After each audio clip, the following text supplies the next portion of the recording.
안녕하세요. 생기한의원 박시영 한의사입니다.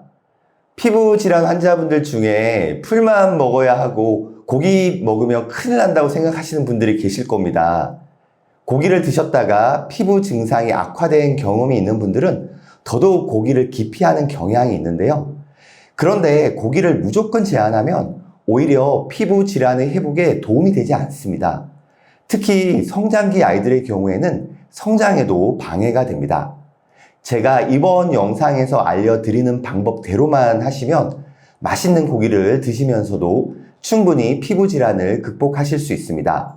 그래서 꼭 영상 끝까지 봐주시면 좋겠습니다.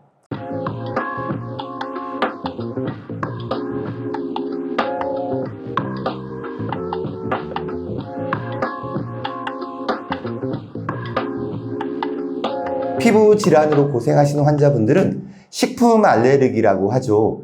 특정 식품을 먹었을 때 알레르기 반응이 나타나는 경우가 많습니다. 여기서 알레르기가 있나 없나 확인하고 싶으신 분들은 전문 의료기관에서 검사를 받으셔야 합니다.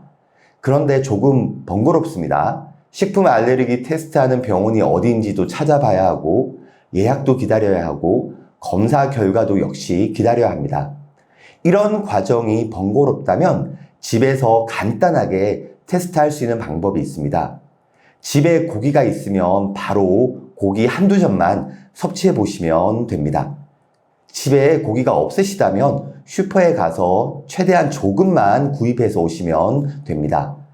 통조림 캔에 들어있는 닭가슴살 캔이나 소고기 미트볼 이런 가공식품은 사지 마시고요. 생고기로 구매하셔서 테스트를 하셔야 합니다. 알레르기 반응이 심하게 일어날 수도 있기 때문에 한두 점만 드셔야 합니다.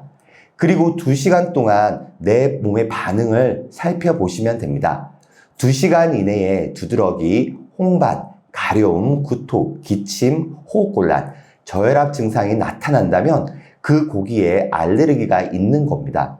우리 한국인들이 자주 먹는 고기는 소고기, 돼지고기, 닭고기입니다. 2013년도에 발표된 논문 하나를 간단히 살펴보겠습니다. 아토피 피부염 환자 2,417명을 대상으로 연구한 논문인데요. 2,417명 중 닭고기에 알레르기 반응을 보인 환자분들은 총 283명, 소고기는 222명, 돼지고기는 216명이었습니다.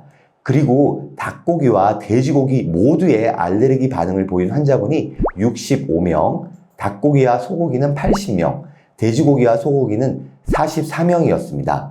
논문에 닭고기, 돼지고기, 소고기 모두에 알레르기 반응을 보이는 환자가 몇 명인지는 소개되어 있지 않았습니다. 하지만 확실한 것은 2,417명 중에서 44명 이하로 추측이 가능하다는 것입니다. 퍼센테이지로 말씀드리면 1.82% 이하의 분들이 해당될 수 있다는 의미입니다.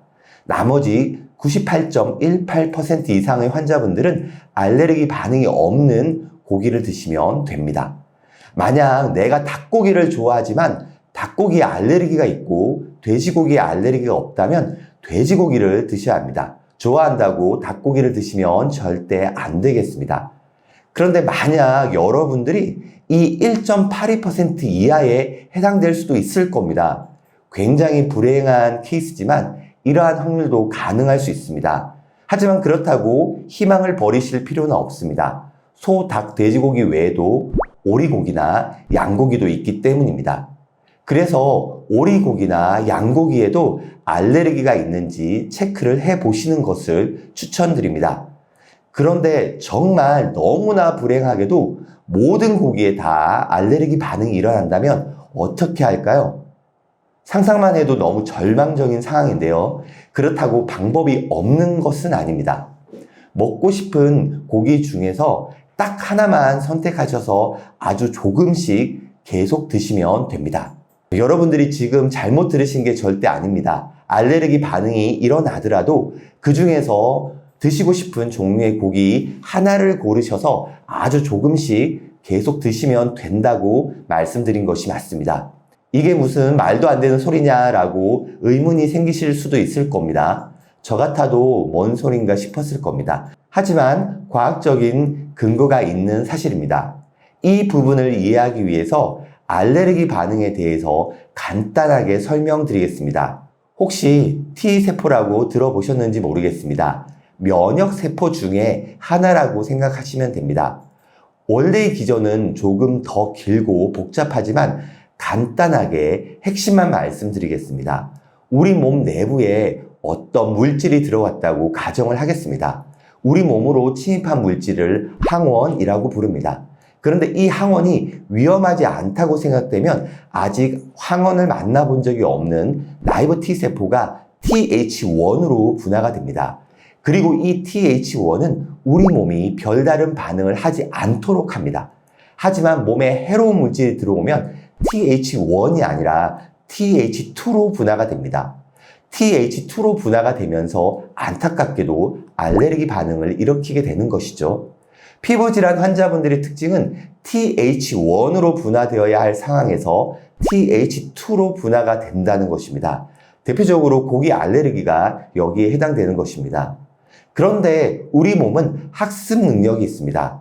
같은 항원이 계속 체내에 들어오면 조절 T세포라는 친구가 나타납니다. 같은 항원이 계속 들어오는데 알고 보니 별 문제가 없다는 판단을 이 친구가 내리게 되는 거죠. 조절 T세포라는 친구가 TH2로의 분화를 억제하고 TH1으로 분화를 활성화시켜서 알레르기 반응을 억제하는 것입니다. 참 괜찮은 친구입니다. 그렇다면 알레르기 반응 자체를 무시하고 내가 먹고 싶은 것을 조금씩 먹어서 적응하면 되지 않느냐, 이렇게 생각하시는 분들이 분명히 계실 거예요. 아주 똑똑하신 분들입니다.